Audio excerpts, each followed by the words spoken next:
Ms. O'Shea, good morning. Good morning. You and I have, we've talked before. Is that fair to say? Okay.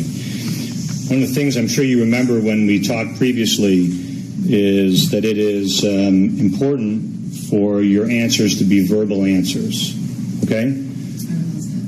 So, okay, very much. And I don't know if all of our jurors can hear you. You do have a soft voice. The judge is right. Can everybody hear Ms. O'Shea okay? Okay, thank you. Okay.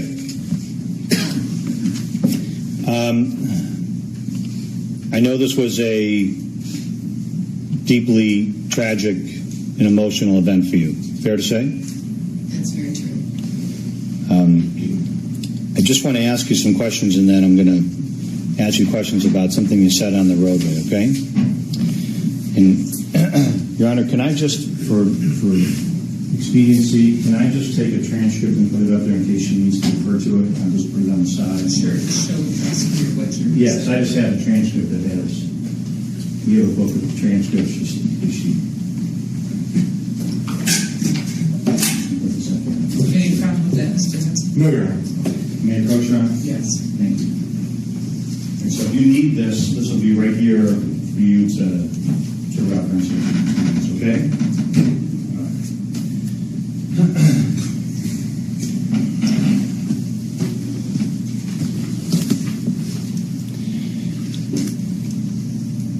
At one point when you testified previously at a preliminary examination, right? Yes.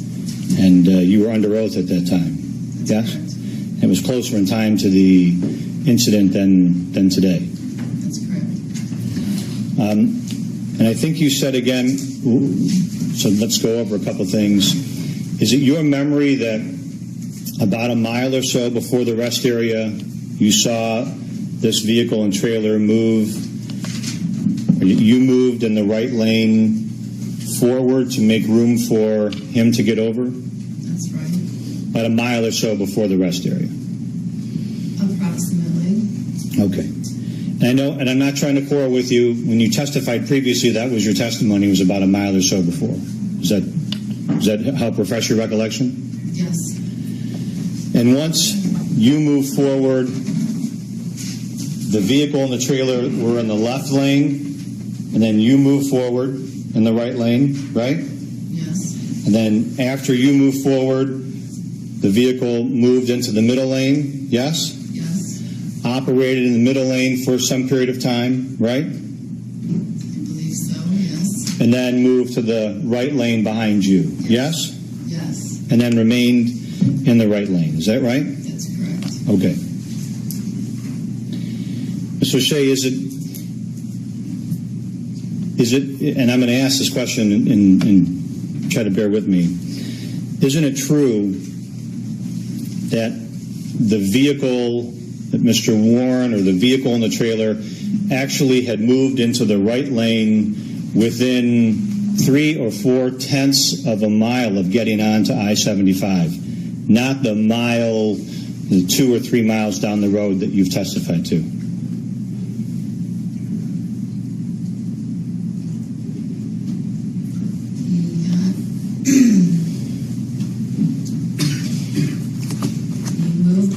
Slowly as I move forward.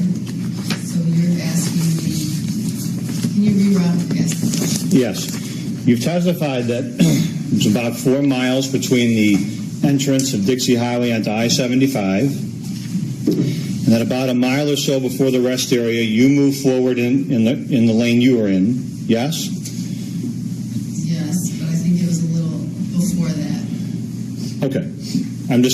Previously you testified that it was a mile or so before. I'm not trying to quarrel with you, but is your memory a little foggy or uncertain about that? No, I definitely was in the right lane, and he slowly moved over into the middle, and then he got behind me. I understand. I'm more asking about the distance. You testified previously under oath. When I asked you a question, you said about a mile or so before the rest area, I moved forward in the right lane to make room for him to get over. Okay, that's correct. That's true. Yes. And I'm asking now, Isn't it true that Mr. Warren, the person driving the trailer and the vehicle, actually moved into the right lane within 3 or 4/10 of a mile, almost immediately after getting onto I-75? It was longer than immediately.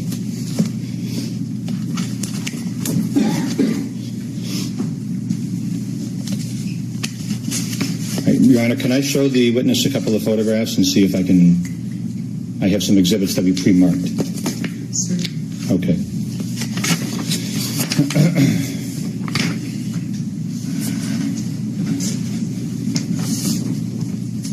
The defense is letters, is that right, Your Honor? Correct.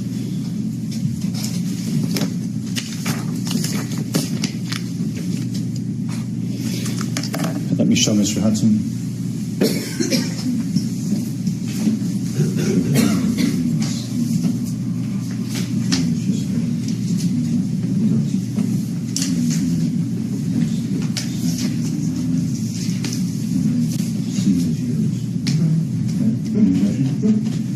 Let me show the witness. I'm going to move to admit him. Give the declaration.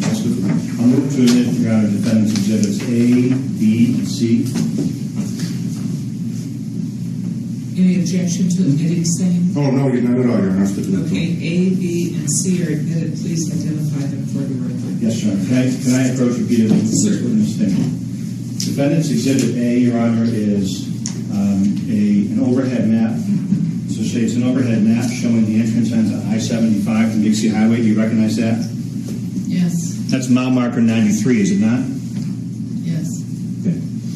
Defendant's exhibit B is this very tall, the Christ sign that you identified? Yes? Yes. And there's an I-75, and there's a mile marker here, which is mile marker 93.2. Take a look at that. You see that?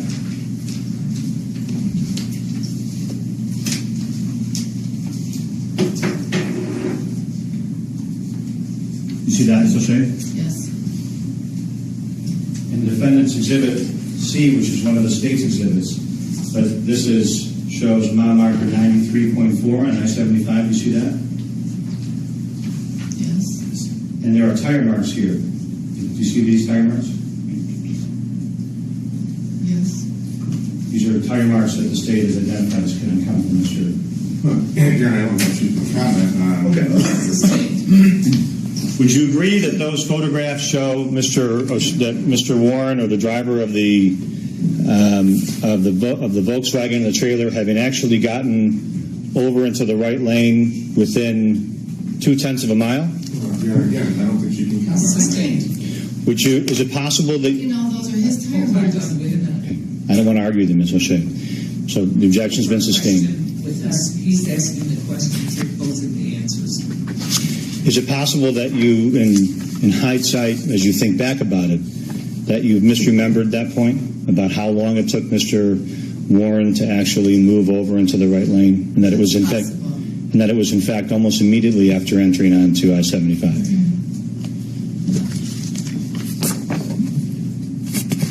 I was very concerned and watching underneath his car, and it could have been earlier than he got over. Okay. You also, I think, said that you pulled up next to him and he was in the middle lane. Is that true?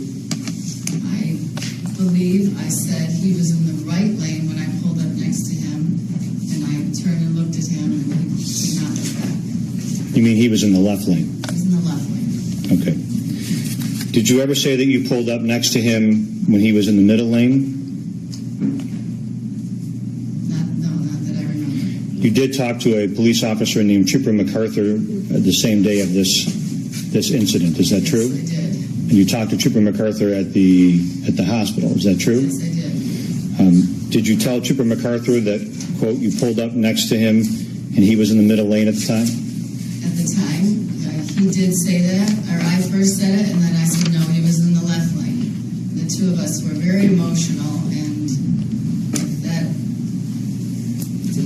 that's what I remember. Okay. Tell me, you said you were both very emotional, and that's totally understandable. Could you share with me how your emotional status How does that relate to the middle lane part of what you said? Did you get it wrong when you described it to Trooper MacArthur originally? Well, we kept talking about it, and he said, "Were you in the right or were you in the left?" And I said, when I looked over, I believe he was in the left lane because I remember looking far to see him looking over. So he wrote it down, and then I said, "No, I think I was in the left lane then." So we were going back and forth about that at the time that I was discussing with him. And I appreciate that answer. But you said, you said you were very emotional. Yes, we both were. Were the emotions of reliving and retelling the story, did that make it difficult to pinpoint some of the facts at that time? Sounds like it. Yes, we both were talking. We were both very emotional, and I could have said middle lane, and then I think I changed my mind and I said, "No, I think I was in the left lane at the time." Okay, so you changed your mind after thinking about it. I'm going to object the argument, Your Honor. That's what she said. I'm not saying that. I'm just asking a question. We'll take the answer. Did you change your mind after thinking about it? I believe when I was talking to him, I said, "No, I think I was still in the left lane at the time." He had already written it down. I don't know if he changed it or what, but I remember we had talked about it a couple times, whether I was in the left or the middle lane. Okay. I'd like to, for a moment, set aside some of the descriptive terms and characterizations and just ask you questions about just objective facts. Okay? All right. So, I know that you've testified that there were some conversations with yourself out loud or in your head, right? Yes. And I'm not saying that you're making those up. I'm just saying there's no way for us to verify those. Should agree with that, right? That's correct. So you're a commuter, right? Yes, I am. You have a route, a plan, and a speed that you follow every day, right? That's correct. You set your cruise control every day at 68 miles per hour. Pretty much. Sometimes I don't, sometimes I do. But that day, I remember I set it at 68. And you told Lieutenant Powell, who was someone that you set it at 68, and you were driving in the right lane, and you know 68 is below the speed limit. Is that right? That's right. Now, you know that when you observe this car and trailer enter onto I-75, I think you said that you slowed down further. Is that correct? That's correct. So it means if you were going 68, that means that you ended up even slowing down less than 68. Well, I was watching him come on and looking at the trailer. All right. That's right. All right. So, That's what I did. Mr. O'Shea, what I'm going to try to do is just ask you some questions. If the question's confusing, just tell me and I'll rephrase it. Okay? I don't want to quarrel with you. I want you to be able to testify whatever you remember. But it would help if we could just, if you don't understand the question, just tell me and I'll rephrase it. Okay? That means that by comparison, if you were going 68 and had to slow down, that means logically the trailer was going slower than you. That's fine, yes. Okay. So now you're both traveling below 68. I think you said you told MacArthur it was around 65 miles per hour. Is that right? That's correct.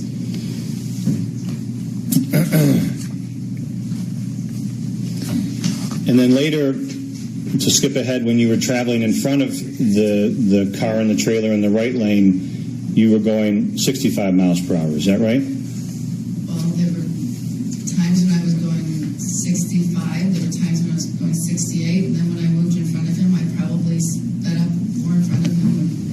I was probably going 70. Ms. O'Shea, when you talked to Trooper MacArthur, didn't you tell Trooper MacArthur at the hospital when you spoke to the trooper on the day of the event that you were going 65 miles per hour while you were in front of him in the right lane on I-75? Yes. I think I asked you previously whether, when you said that you were going 65 miles per hour, whether when you told MacArthur that, I asked whether you had told MacArthur the truth. Remember that? Yes. And your answer under oath was yes. Yes. So today I've asked you if you're going 65 miles per hour in front of Mr. Warren in the trailer, and rather than just tell us what you told the police before and acknowledged under oath was truthful before, you're now saying something different. Aren't you? saying there was various speeds, I'm sure. But yes, there were times when I was going 65. Yes. Okay. And what you testified to previously was that you continued going 65 miles per hour with you in front until Mr. Warren and the trailer exited into the rest area, correct? That's correct. That means that the entire time you were driving with him, you were going below the speed limit, right? Yes. And by logic, so was the car and the trailer. Yes. You never once indicated to any of the police officers you spoke to that Mr. Warren was speeding or, from your perspective, exceeding the speed limit, correct? That's correct.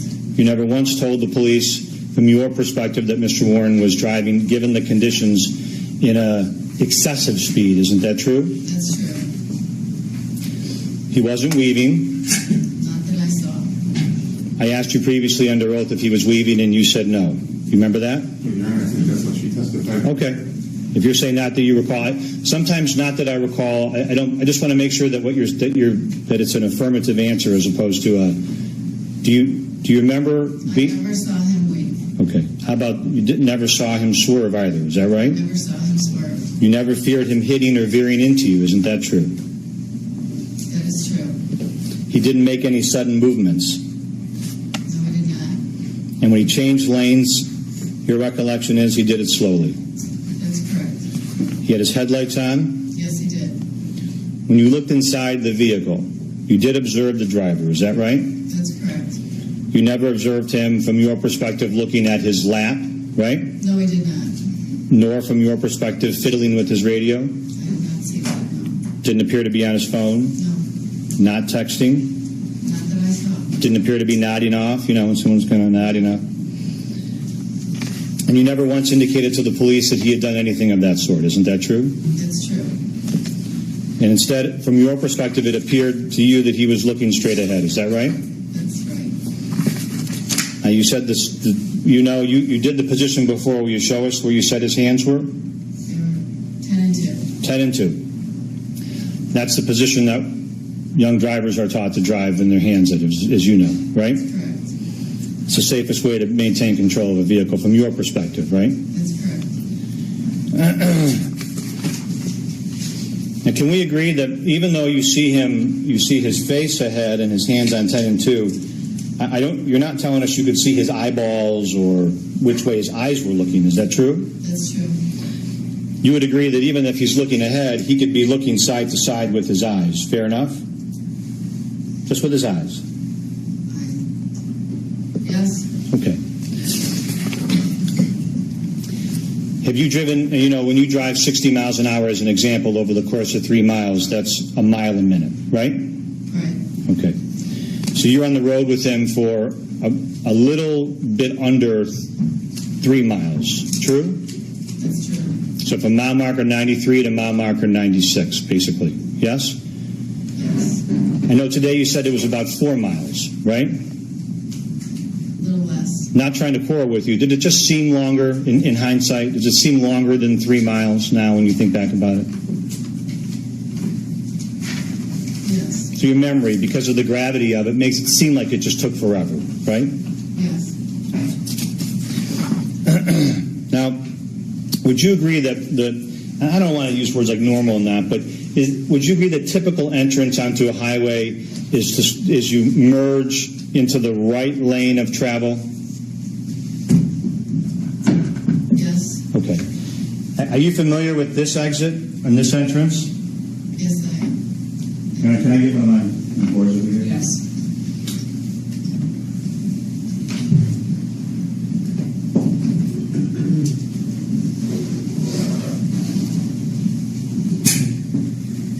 Judge, do you have an objection with us just reading those boards and using them? No, no objection. Okay. I'd like to move to admit, I think there's no objection to the defendant's proposed exhibit D, which is a blow-up of the actual area. Any objection? No, Your Honor, that's fine. Do you submit it? Members of the jury, all the exhibits will be available for your review during your deliberations. All you have to do is ask for them. Go ahead. I was going to say, it's just, I mean, as long as it's being used just for demonstrative purposes so that we can look at the area. Obviously, the weather conditions, road conditions, all that may be different, but. That's fair. So can you see this, Ms. Fisher? This is the Dixie Highway entrance, which you're familiar with on I-75. Right. You would agree that this entrance here feeds traffic into the left lane, That's correct? correct. Okay.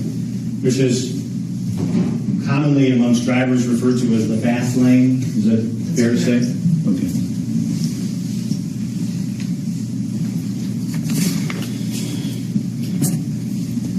And the amount of time that the vehicle and trailer took to get onto I-75, that was just a matter of seconds, wasn't it? And would you agree with me that after those few seconds that it took to get onto I-75, that from your perspective, the amount of sparks changed? Yes. And they got less, didn't they? As the car speed faster, the sparks were not as high coming out of the back of the trailer. And they got low, didn't they? Yes, they did. And started to just come out from underneath the back of the trailer, correct? Correct. Okay. So for the few seconds the vehicle was on the entranceway, they seemed very high to you. And then once the vehicle got onto I-75 and started to take off, to get up to speed, they got low and then just were at ground level underneath the trailer. Is that correct? They were they were just under the trailer. Okay. I'm going to show you what you did a drawing. Remember we talked about the drawing before? And I'd like to show you the drawing again. Sorry to make your artwork part of I the... know, it's pretty bad. It's no worse than my handwriting. An injection of defense exhibit E.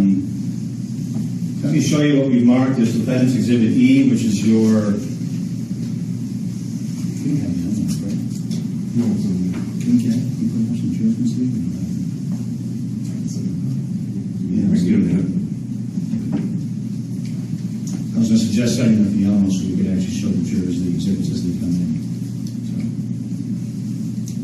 can we do that? So this exhibit E is your. Can we see this? Exhibit E is your drawing showing this is the trailer, the rectangle, That's correct. and the sparks were then coming from just underneath the. I'm sorry, are we admitting the exhibit? I'm sorry, I thought I moved to admit that. No objection.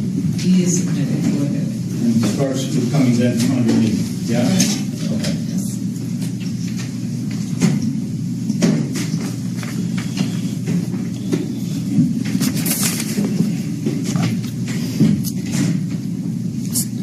Now, it sounds like for the entire couple of minutes or so that you were on the road with Mr. Warren and his trailer, you were in his proximity. Is that fair to say?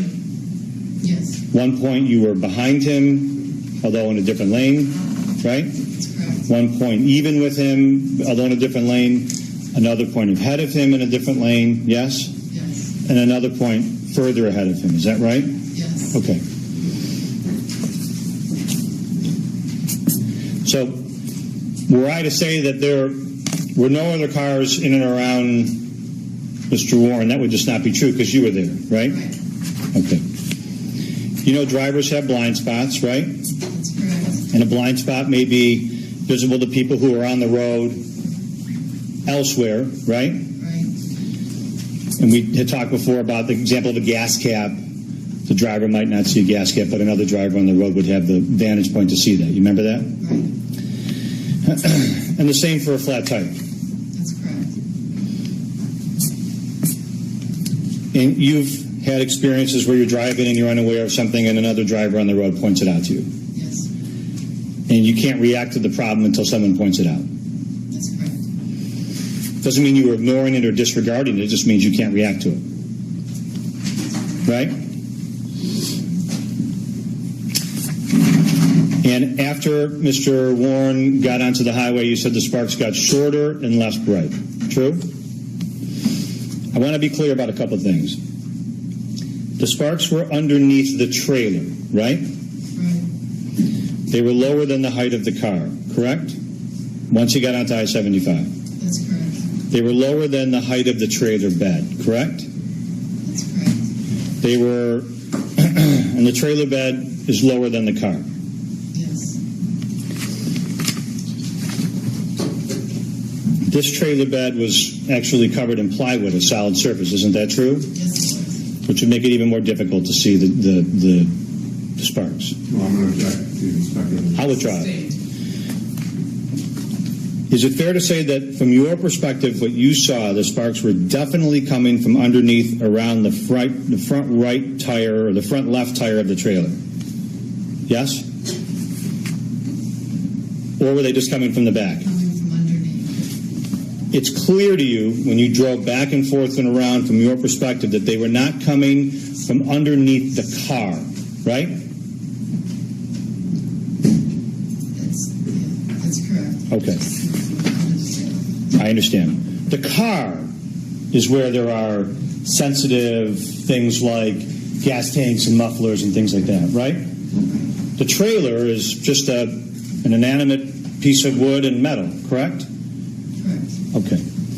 Your first thought was that he blew a tire, That's correct. and your first thought was that there was something wrong with the trailer. Maybe it was I think he thought maybe there was a chain hanging down or he'd blown a tire on the trailer. Is that true? Those were my thoughts. Because that, from your thought, that was a sort of a natural way to think about sparks in a trailer, right? And because you had the ability, because you were outside of his car, you had the vantage point to sort of do this, move backwards, move around, and check it out, right? Right.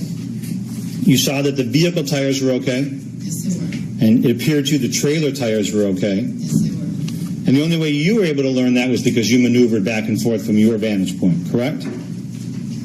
Okay. So, much different perspective than the driver of the car who can't, while driving, get out and look around and check it out, right? Right. Now, you know when you discover a problem, because you're an experienced driver, you can make a judgment about what to do about it. Yes? Yes. And we've talked before, I asked you, judgments are your own, true? True. Based on an individual's experiences or based on the situation, correct? Correct. If you're in a really bad area, you might think I'm not going to pull over, might not be safe for me, right? I'm going to object to speculation. Okay. Isn't that what you thought at the time? I'm asking, isn't that what you thought at the time? That if each driver makes his own judgments, or her own judgments based upon their experiences, right? That's true.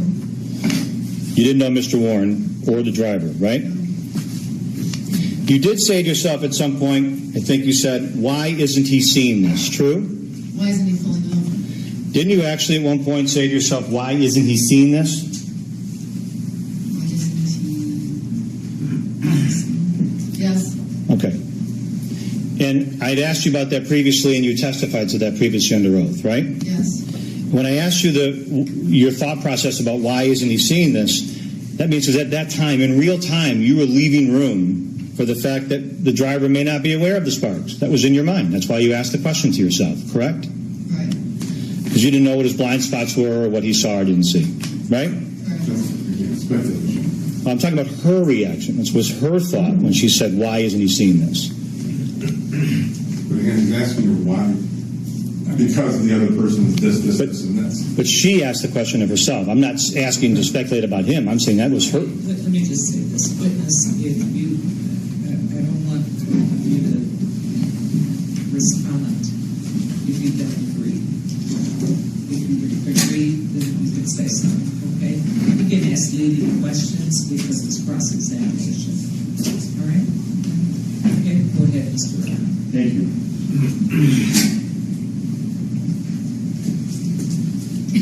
And if I ask you a question, Ms. O'Shea, and you want to look at your exam testimony previously to help refresh your recollection about what you said previously, you just let me know that too, okay?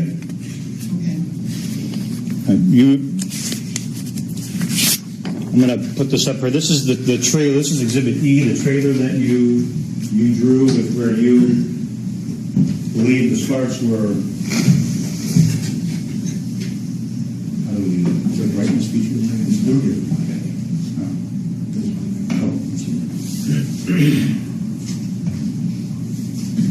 You see this? This is okay. All right, and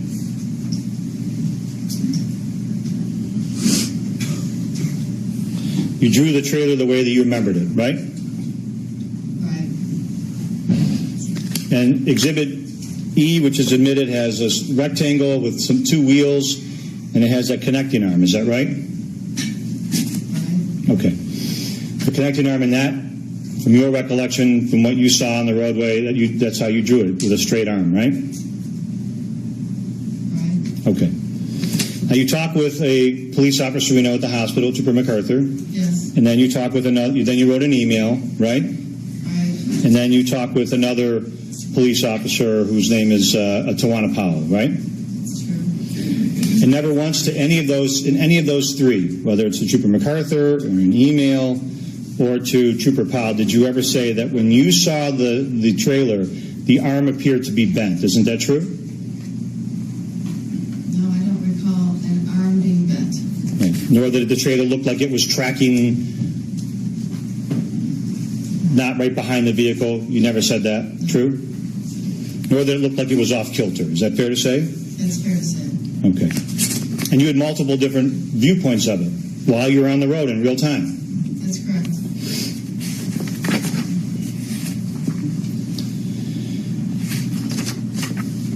Now, would you agree that I want to kind of paint the scene of that stretch of I-75? You've got from mile marker 93 to mile marker 96, which is the Davisburg exit, right?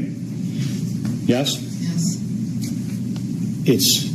It's the right shoulder is a right shoulder, yes? Yes. It's dark, Yes. very dark. Very dark that morning, especially. It's sort of desolate. There's no ambient lighting. There's no. No.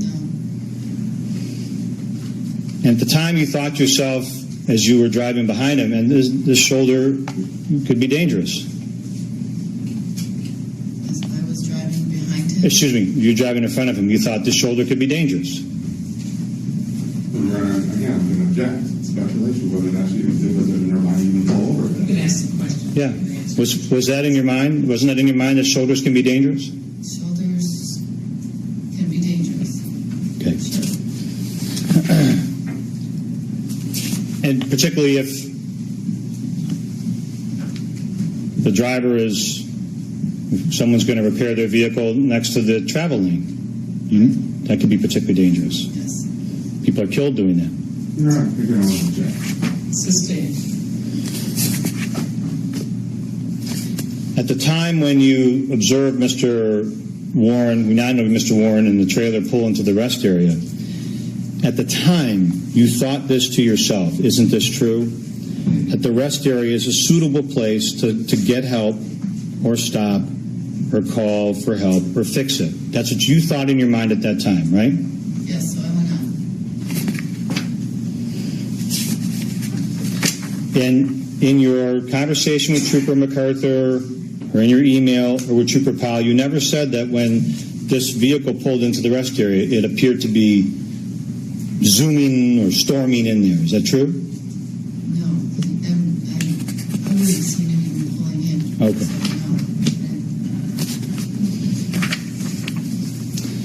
So, no. While you were on the road with this vehicle and trailer, you didn't feel like he was exposing you or others to harm. You were concerned for yourself, right? I was more concerned with his safety because I was afraid something was going to happen to him with all the sparks. So I was not concerned for my safety once I got ahead of him. All right, so I'm just going to ask you just again, because I've asked you this question previously, and we'll get to this in a second, but it's on page 108, and it's lines 7 through 11.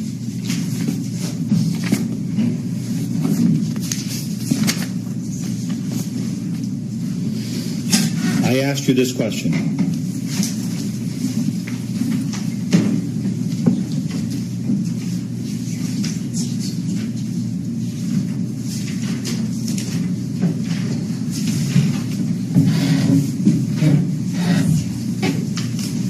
Start at line 2. Question.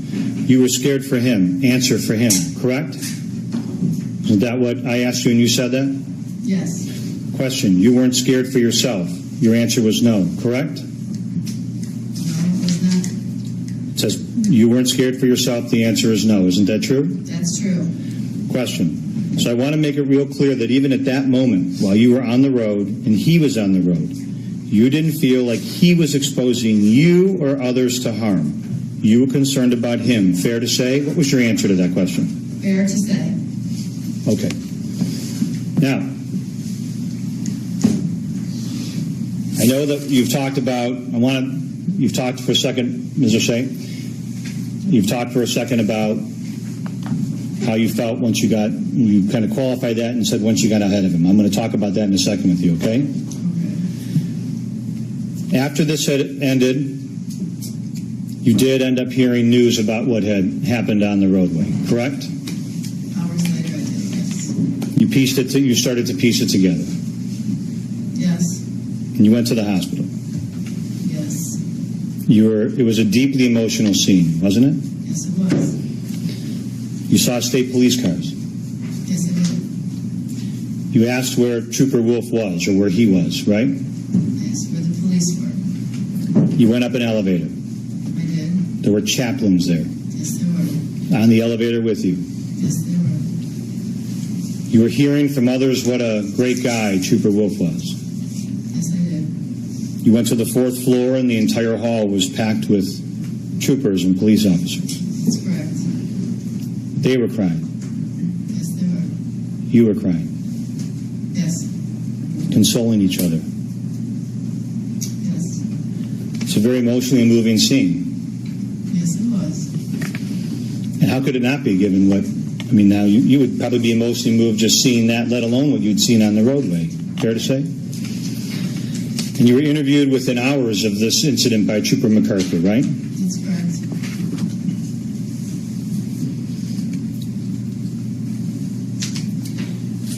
You never told Trooper MacArthur in that conversation with that trooper that you were concerned at that time, on that day, that Mr. Warren might blow up, or the vehicle was going to catch fire. True? I assume that's what we talked about. Well, I'm going to ask you to think. I know that now, in hindsight, that seems like something you said. That's the reason that I stayed with them, is to see just in case something happened to him. But when you talked to Trooper MacArthur, when things were really fresh in your mind, isn't it true that you never told Trooper MacArthur that you thought that this vehicle was going to blow up? Thought it was going to catch on fire. That's what I was thinking. Did you hear my question then? When you talked to the... Recall whether I said that or not. Okay, and I want to quarrel with you. I'm going to let you finish every answer you give me. I don't want to argue with you, okay? I know you didn't ask to be here. I understand that. You didn't ask to be a witness that day, and you're doing the best you can, and I appreciate that, okay? You didn't tell Trooper MacArthur that you were concerned, at that point, that you were concerned that an item was going to dislodge from the car in front of you. Isn't that true? I don't know if I said that or not, but And you didn't tell Trooper MacArthur that you were concerned that an object was going to catch fire. True? I don't recall. I told them or not. They asked you to write an email, right? Okay. Yes, they did. Did you apologize to the troopers? You felt bad. Yes, they did. And I know you felt regret or remorse or guilt for not doing something different or not seeing what was happening in a different light, right? Yes. Okay. Would you like some Kleenex? We can get that for you if you'd like. We can take ours around.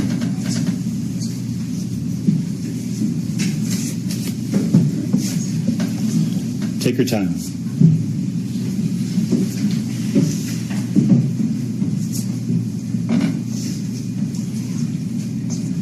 Ms. O'Shea, if you need a break, you let me know, okay?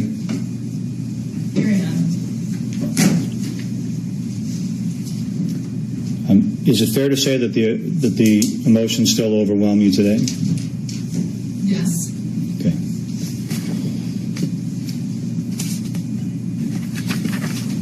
Do you think that maybe, Ms. O'Shea, that in hindsight, given the overwhelming emotional, powerful nature of things, that as you replay it in your mind and retell it, maybe some things seem to get worse or longer or more exaggerated? Not intentionally, just the nature of this sort of tragedy. I don't think so. Okay. When you wrote, there were 5 days between your email and your conversation with Trooper MacArthur, right? No. Aren't there 5 days between the two? 5 days between. When you talked to Trooper MacArthur and you wrote your email. I thought I wrote it that night. Do you remember the date of the email? I was contacted to Okay, tell me. I don't. write the email. So I said I waited a couple days. I'm sorry. I don't know. You probably have the date. I don't know. Well, I don't want to misstate something. It's your testimony, not mine. So I want to make sure we get it right.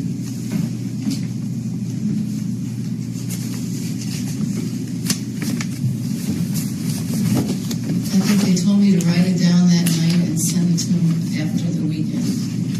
So if you have the dates, then Your email is dated September 2nd. Does that help refresh your memory? Do you want to see it to refresh your memory about it? it's fine if you have it written down. Okay. And that's 5 days of hearing news about Trooper Wolf and I his... wrote it right after. So the same day. Same day. I sent it in, but I wrote it that same day. Okay. And in your email, you were pretty emotional. Yes, Times using all caps, perhaps. exclamation marks. Okay. One point said, "My deepest sympathy to all." And it was really moving. Yes. And you even apologized again in your email. Yes. And as you're typing the email along, were you sort of getting angrier, kind of more emotional and angrier? You know how you start off, and then by the end, you're... No. No?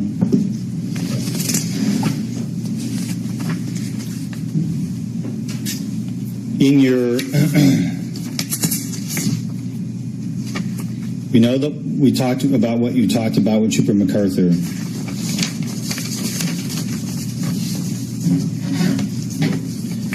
In your email, after this deeply emotional email that you wrote, towards the end of it, is that the first time you sort of talked about something, I thought it was probably a lawnmower and it was going to catch on fire soon. Did you say that? I didn't. You hadn't told Trooper MacArthur the day before or earlier that you thought there was some lawnmower that might catch fire. Because there was something in the trailer.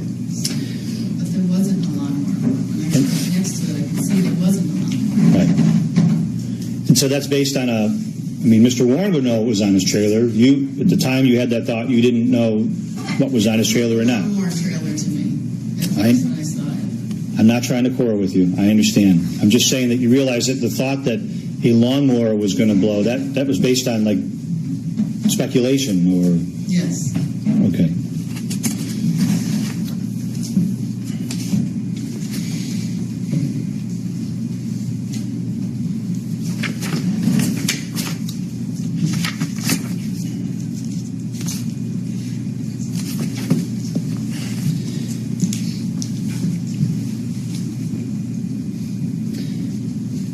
Has your description of the sparks you saw in hindsight, do you think that has changed as well in a way? I mean, I'm not intentionally saying that that's happening. I'm Still just, the same. when you talked to Trooper MacArthur, didn't you just describe them as sparks? No characterization, no description?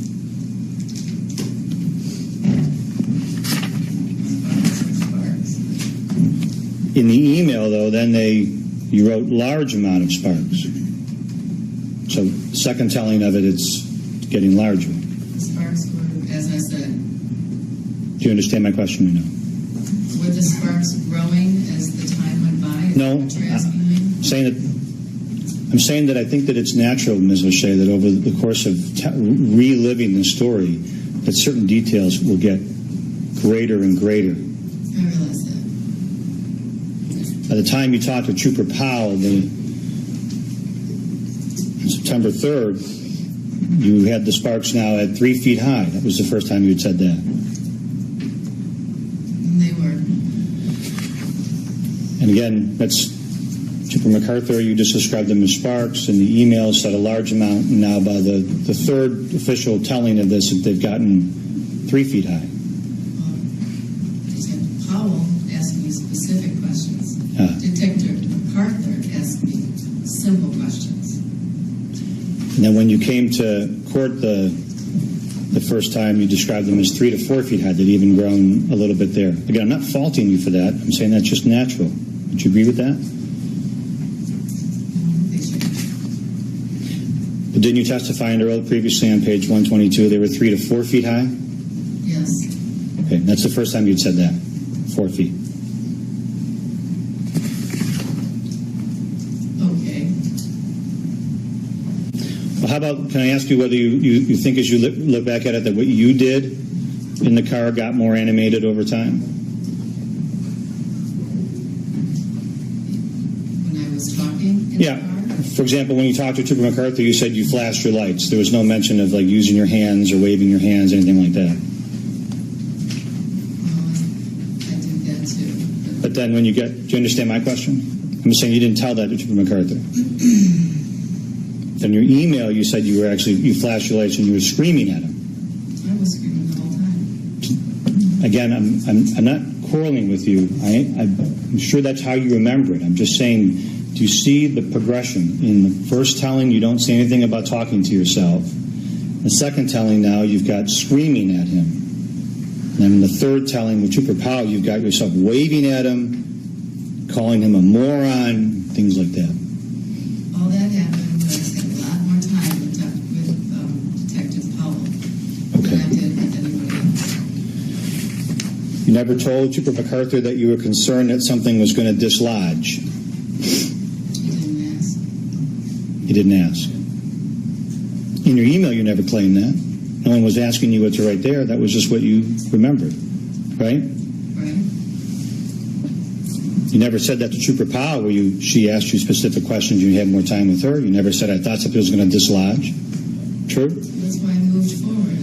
But you didn't tell Trooper Powell I did that. not tell Trooper Powell that if that was not in the thing. But when you came to court, finally, and testified, you did have that as part of your recollection that you were concerned that something was going to dislodge. Right? Yes. I'm not quarreling with you whether that is how you remember it. I have no doubt that you are telling us how you remember it. Do you understand? Yes. I'm really trying to see whether you can look at the history of the chronology of the retelling of these things and at least see that maybe because of the gravity of it, that the narrative is just, some details get worse in the telling. That's not a question I'll withdraw.